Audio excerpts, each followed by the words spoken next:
अच्छा, एक और बता दूं, मैं क्लास का जो कंटेंट है, क्लास की जो कंटेंट है, दैट विल मैच और इन अलाइनमेंट विथ आपकी जो बुक आपको दी गई है, कोजेंट एप्टीट्यूड की जो बुक आपको मिली है, कोजेंट एप्टीट्यूड, जिनके पास अभी तक नहीं पहुंचा है, आप सॉफ्ट कॉपी से उसको देख सकते हो। तो इससे ये सिंक्ड है, तो आपको ये प्रॉब्लम नहीं होगी कि जो भी आप पढ़ रहे हो उसको कहाँ पे एक्सरसाइज करो और कैसे एक्सरसाइज करो। Even the basic parts that will be teaching you, and sometimes the theory part also, we will find all that in this book in almost similar sequence with which I am teaching you. ठीक है। तो जो पहला chapter है, हालांकि जो book में आपके पास दो चैप्टर है एक साथ, दो चैप्टर अलग अलग हैं, फ्रैक्शन का अलग चैप्टर है और परसेंटेज का अलग चैप्टर है, but for the class purpose will be doing it same. ठीक है।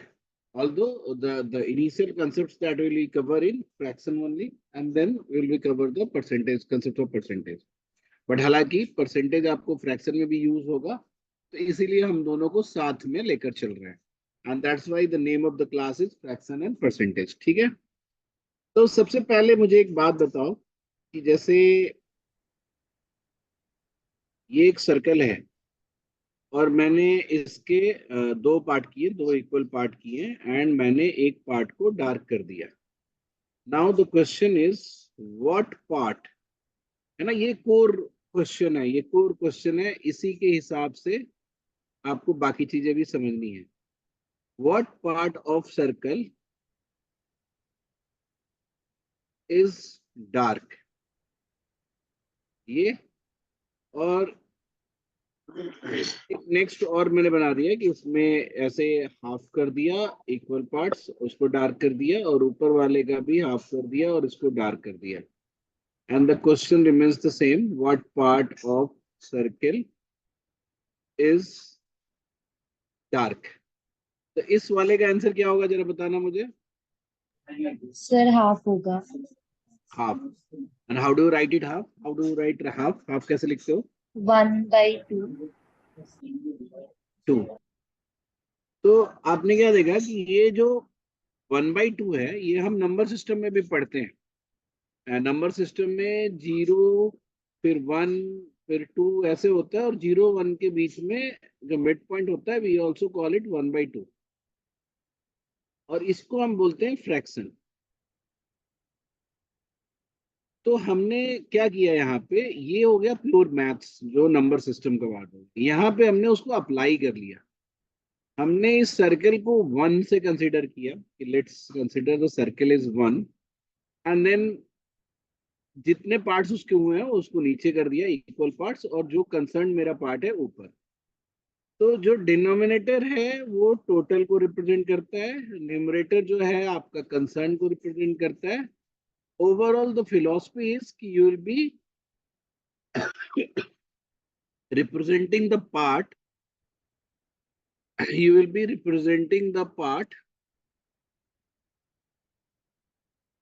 with respect to, but the considering, not with respect to, considering total as one।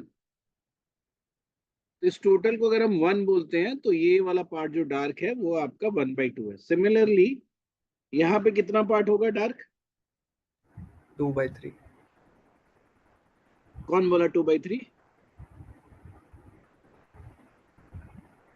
नाम बताओ अपना। यश। यस। 2/3 इसलिए नहीं होगा बिकॉज जो थ्री पार्ट्स ऑफ सर्कल आपके दिख रहे हैं, दे आर नॉट इक्वल। ये रिप्रेजेंटेशन तभी पॉसिबल है when both of the parts, यहाँ जो दो है वो दोनों इक्वल होने चाहिए, वो तीन है तो तीनों इक्वल होना चाहिए। तो what are you saying here is that it has one part which is big, another two part small.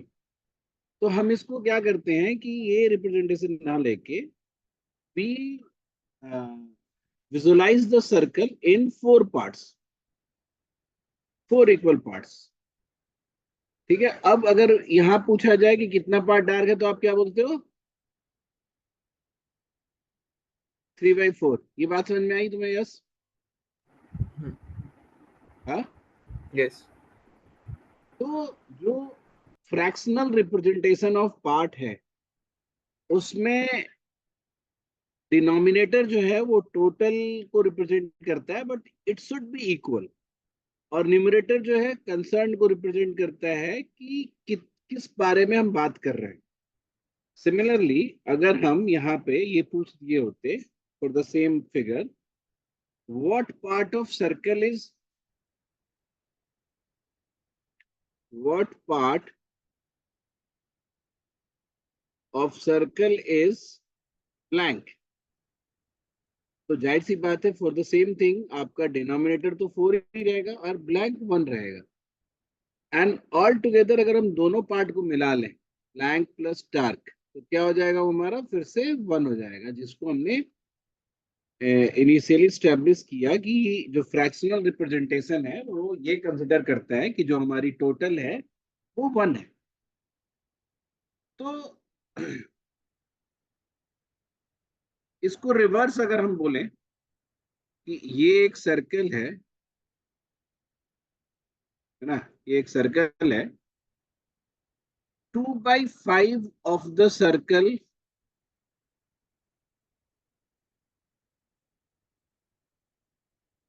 है ना, 2/5 ऑफ द इट, या फिर या आप तुमसे से बोल रहा है कि प्लीज फिल और डार्क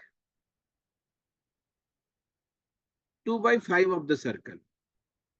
तो इस केस में आपको पता है कि 2/5 जो है वो पार्ट को रिप्रेजेंट करता है, यानी सर्कल के 2/5 पार्ट को हमें 2/5 पार्ट को डार्क करना है।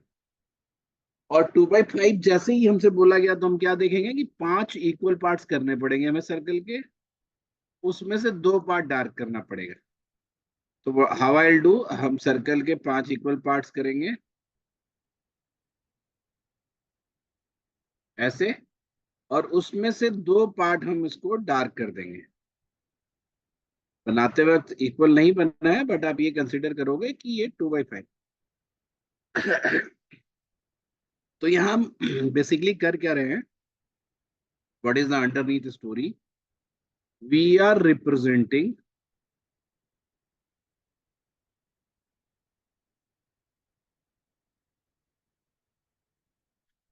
Part of total through fraction. और यहाँ पे तो हमने फिगर लिया, इट कुड बी एनीथिंग, जैसे अगर मैं बोलूं कि a man earns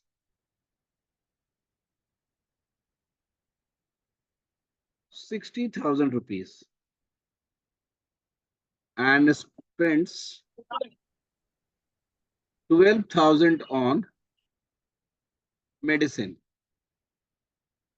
Now the question is, है ना, अगर पार्ट्स का क्वेश्चन पूछा जाए कि now the question is what part of salary is spent on medicine, क्या बोलोगे तुम लोग, इसका आंसर क्या होगा? Sir, 1/5, 1/5. 1/5। and how do you calculate it? तो आप 12,000 डिवाइडेड बाई 60,000 करते हो। तो ये जो हम कर रहे हैं काटने का, यहाँ डिवाइड करने का, आपको ग्रेजुअली ये विजुलाइज करना है या आपको प्रयास करना है कि you should start seeing numbers as a fractional part of total. तो अगर आप ऊपर से विजुलाइज करोगे तो यू विल फाइंड कि 60,000 has been made up of 5 times 12, यानी कि 60,000 को अगर हम 5 टुकड़ों में बांटे तो इक्वल इक्वल 12-12 की बनेगी। And since we are talking about 12,000, तो 12,000 विल बी 1/5 ऑफ टोटल। ठीक है। एक यहाँ पे बहुत अच्छी बात यह है कि sometimes your part can be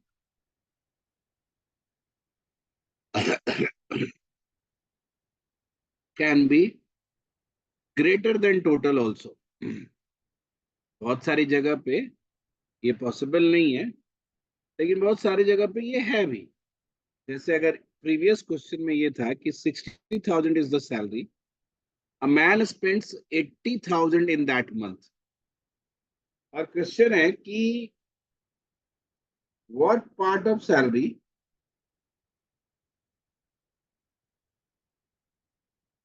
he spent.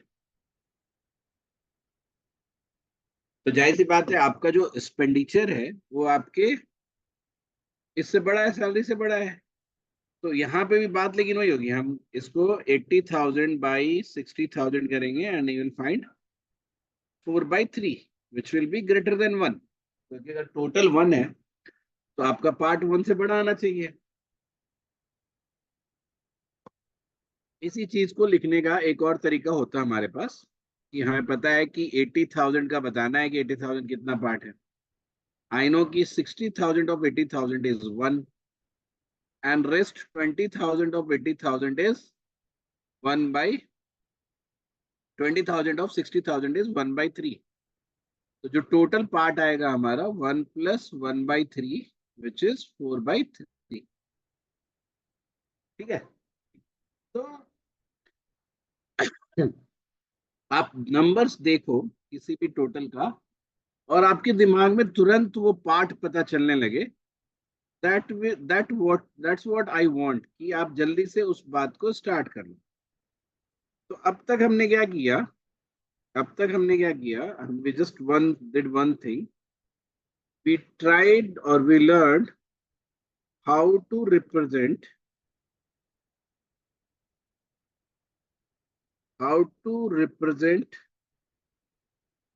part with fraction. अब now there is other way to represent fraction also, मतलब represent part also. जैसे अगर हम इसी प्रीवियस क्वेश्चन पे जो सबसे स्टार्ट का क्वेश्चन था उस पर अगर हम आए तो व्हाट आई फाइंड कि जैसे बड़ा ये what was the question there? There was a circle and it was divided into two parts. One part was made dark, and the question was, what part of circle is dark?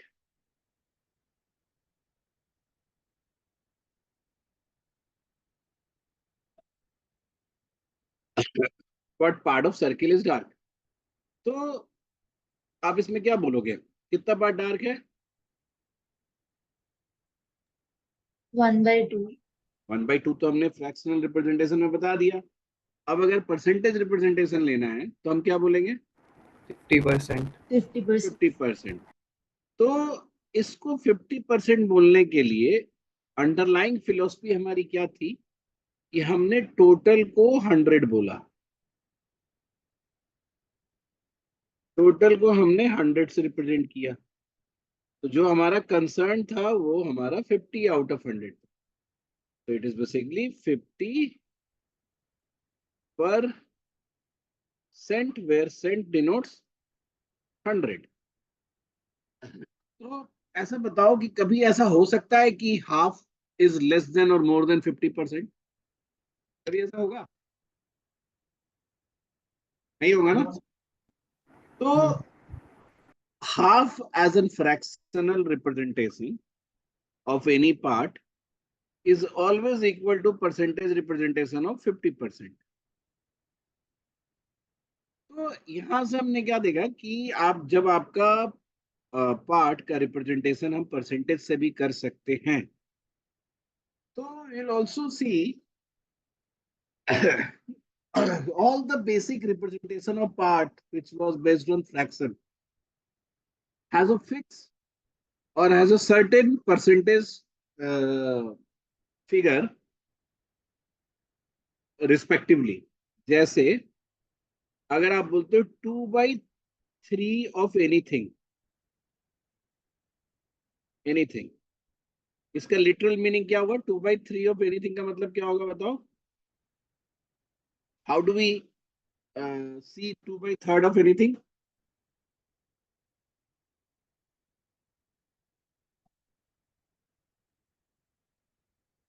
So like 2/3 of something, 66.67%. मुझे समझाओ 2/3 का मतलब क्या हुआ?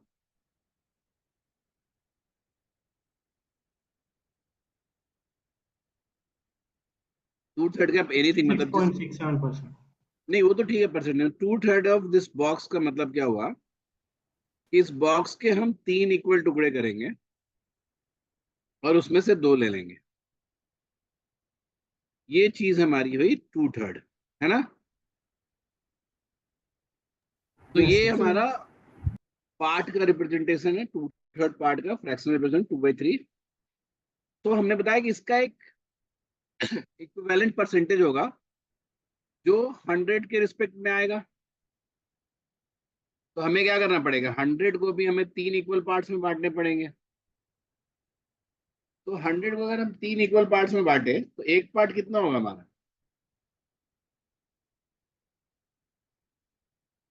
तो Sir, So 33.3. 33.3. Point में नहीं बोलना, क्या है कि 33.3 अगर तुम बोलते हो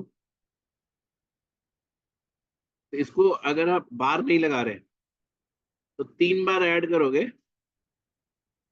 तो 99.99 आ जाएगा,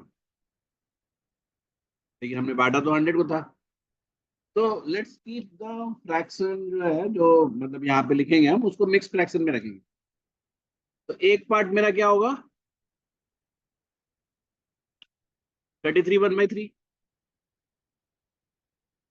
दूसरा पार्ट क्या होगा, वो भी 33 1/3। तीसरा पार्ट क्या होगा, वो भी 33/3। तो जहां हमने 2/3 की बात की थी, I have to take these two और एनी टू। तो परसेंटेज रिप्रेजेंटेशन इसका क्या होगा, 66 2/3%। ये बात तुम्हें समझ में आई सबको। Yes, sir. Yes. उसी तरीके से अगर मैं एक दूसरा एग्जांपल लेता हूँ, somebody said कि 3/7 of anything। इसका क्या मतलब हुआ कि कोई भी एक चीज है उसके 7 टुकड़े करोगे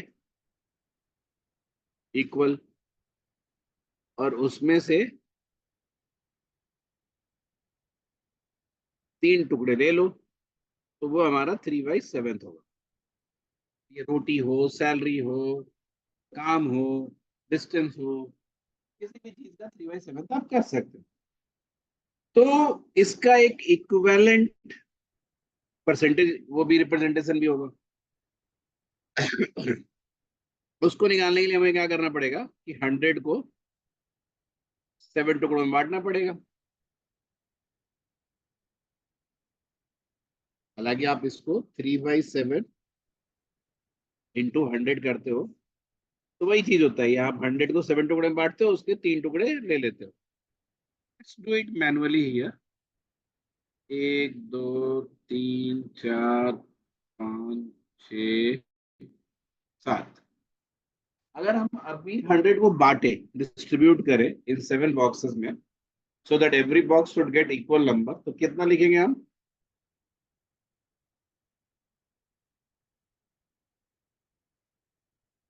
तो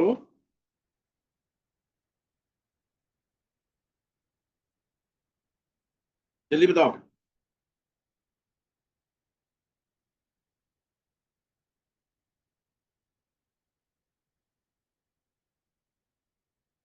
100 को अगर 7 पार्ट्स में हम Sir, डिस्ट्रीब्यूट करेंगे, एक मिक्स फ्रैक्शन बता रहा है। 14. Sir, 1428/100. हाँ 14 तो आपका सब में जा ही रहा है। 14 से आप 7 टाइम्स अगर करते हो तो टोटल हो गया हमारा 98। तो 98 तो हमने डिस्ट्रीब्यूट कर दिया, बचा हमारे पास क्या, 2। अब since 2 can not be divided into 7 in any integer form, तो हम सबको 2/7 रख देंगे।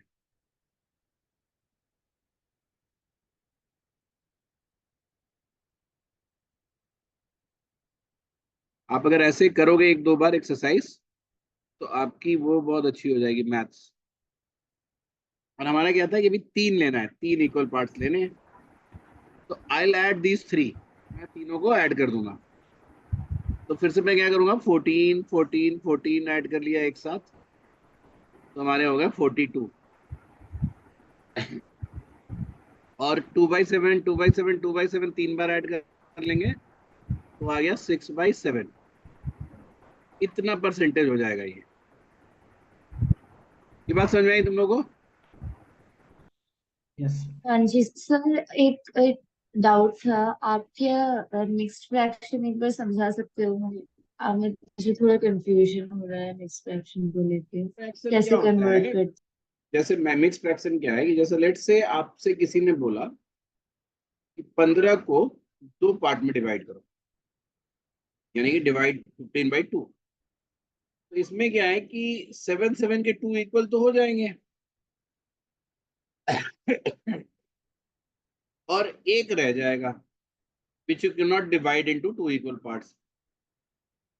जब हम इसको दो से डिवाइड करेंगे तो ये आपका तो 7 दे देगा, और जो बच जाएगा 1, इसको हम एज इट इज लिख लेते हैं 7.5, मतलब x का आधा। नहीं, जैसे 5 को 3 से डिवाइड करो, तो हमने देखा क्या कि 5 को 3 से डिवाइड करेंगे तो 1 से तो डिवाइड हो जाएगा 3, बच जाएगा 2। This can not be divided, तो हम इसको कैसे लिखते हैं? 1/2/3, मतलब 1 लेना है और अगले दो का 3 टुकड़ा कर लेना है। ये सिर्फ रिप्रेजेंटेटिव है कि ऐसा कर लेना है।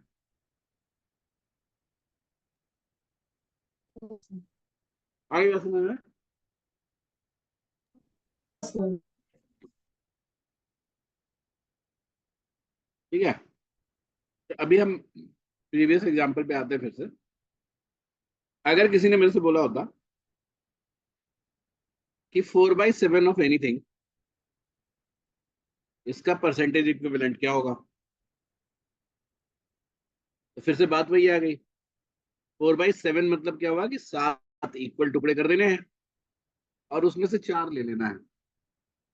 तो अब 7 इक्वल टुकड़े करेंगे तो वैसे ही करेंगे जैसे हमने पिछली बार किया था। अब उसके 4 हमें ऐड करेंगे, तो 4 ऐड करेंगे तो हम सारे इंटीजर पार्ट अगर इसके ऐड करें 14 14 14 14, तो वो हो जाता है हमारा 56। और फिर 2/7 2/7 2/7 अगर ऐड करें तो वो हो जाता है हमारा 8/7। बट जब भी हम मिक्स फ्रैक्शन में रखते हैं तो ये जो फ्रैक्शनल पार्ट है वो एक से छोटा होना चाहिए। 8/7 इज ग्रेटर देन 1, तो इसका 1 हम इधर शिफ्ट कर देते हैं, तो ये हो जाता है आपका 57 1/7। तो 4/7 का जो इक्विवेलेंट परसेंटेज होगा वो कितना होगा? 57 1/7। ये समझ में आ गया सबको? सर अगर एक शिफ्ट किया है तो ये 57 1/7 कैसे हुआ? एक शिफ्ट किया है तो 56 था ना हमारा पहले इंटीजर पार्ट, तो 56 में एक ऐड हो जाएगा तो 57 हो जाएगा। और सर साइड वाला 1/7 कैसे हो गया? अब जैसे 8/7 है, 8/7 क्या है? बेसिकली ये 8 से बड़ा है। 8/7 को आप देखोगे तो ये ऐसे ब्रेक हो जाएगा 7/7 प्लस 1/7। ठीक है, तो ये आपका कट के ये 1 हो जाएगा, ये इंटीजर पार्ट हो गया और ये बच जाएगा। तो जब आप 1 शिफ्ट कर रहे हो इधर तो ये 56 से 57 हो गया, और 8/7 में से अभी भी 1/7 रह जाएगा ना। हाँ सर। ठीक है, तो हालांकि जो तुम्हारा डाउट है बहुत जेन्युइन है, बहुत सारे बच्चों को नहीं क्लियर होता है, तो इसीलिए हमने एक एक्सरसाइज दिया हुआ है आपको बुक में ही, द कोजेंट एप्टीट्यूड जो मैथ का बुक है, उसमें ऐसे होगा कि 2 3/5 इसका टेबल लिखो। दैट मीन्स आप इसमें ऐड करो 2/3/5 फिर से, तो आप फिर से ऐड करोगे तो क्या होगा, यहाँ पे 2 और 2 हो जाएगा 4, और 3/5 ऐड करके हो जाएगा 6/5।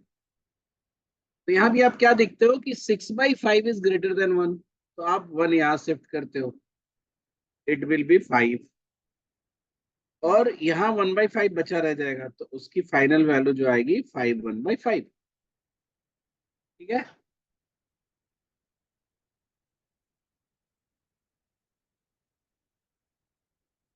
आएगा समझ में? Yes sir. और मिक्स फ्रैक्शन को डील करने का तरीका ये है कि उसको अलग अलग ही डील कर लो। जैसे कभी तुमसे बोलता है कोई कि सब्सट्रैक्ट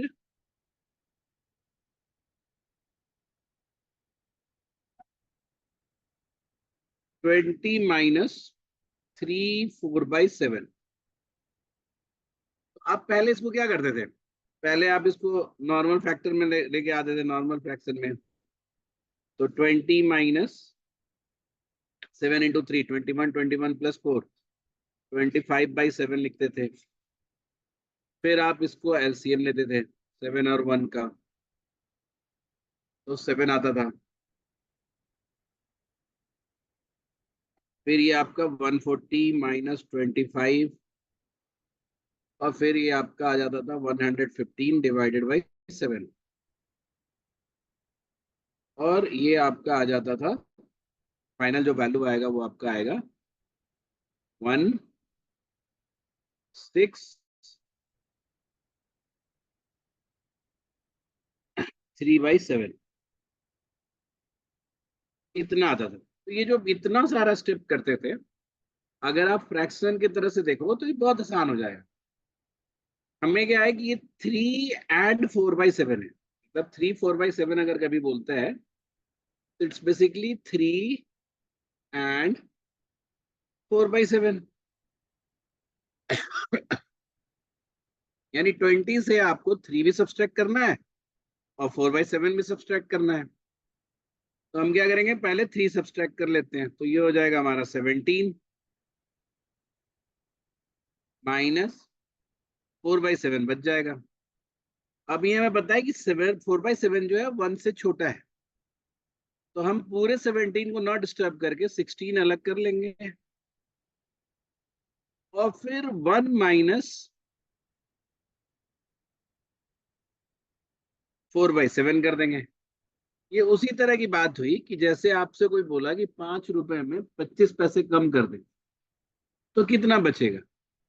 तो आप 5 में से 4 रुपए तो अलग ही रखते हैं, क्योंकि 4 रुपए को छेड़ने की जरूरत नहीं है, वो इंटैक्ट है। आप 1 रुपए में से 25 पैसा घटा देते हो और आपके पास क्या बच जाता है, 75 पैसा। तो आप सीधे लिख देते हो 4 रुपीज 75 पैसे। तो वही बात यहाँ हो गई कि 17 में से 4/7 घटाना है हमको। आई वोंट डिस्टर्ब दिस 16, क्योंकि ये 16 इंटैक्ट रहेगा। 1 में से 4/7 घटा देंगे, और 1 में से 4/7 घटाएंगे मतलब 3/7 बचेगा, क्योंकि 1 टोटल है, उसके 7 टुकड़े करके 4 घटा देना है। तो बचेगा कितना हमारा, यहाँ पे सीधा हम लिख सकते हैं 16 3/7, which matches with your previous result. तो इसकी भी एक्सरसाइज आपको बुक में मिलेगी। ठीक है, तो अब आपको अब करना क्या है, ये सारी चीजें सीखने के बाद आपको परसेंटेज टेबल क्रिएट करना है। परसेंटेज टेबल क्रिएट करना है।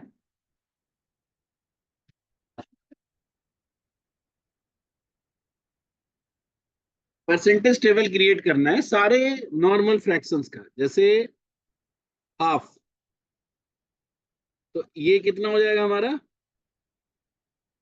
50%। सबको पता है, अगर हम दोनों ही पार्ट ले ले, 2 पार्ट करके, तो ये कितना हो जाएगा हमारा 100%। अगर एक एक्स्ट्रा पार्ट ले लें, 3/2 ले लें, तो कितना हो जाएगा हमारा परसेंटेज 150%। ठीक है, इसी तरह से ये इसके बाद छोड़ दो, एक एक्स्ट्रा करके छोड़ दो। फिर हम क्या करते हैं 1/3। 1/3 मतलब उसको फिर से आप 100 को 3 पार्ट्स में डिवाइड करके एक पार्ट लोगे। ठीक है, तो कितना आ जाएगा आपका 33 1/3%। ठीक है, 2/3 जैसे अभी थोड़ी देर पहले हमने निकाला ही था, 66 2/3%। 3/3 अगर है, यानी कि आपने पूरा पार्ट ही ले लिया, तो दैट विल बी 100%। ठीक है, एक एक्स्ट्रा ले लो 4/3, तो वो कितना हो जाएगा 133 1/3%।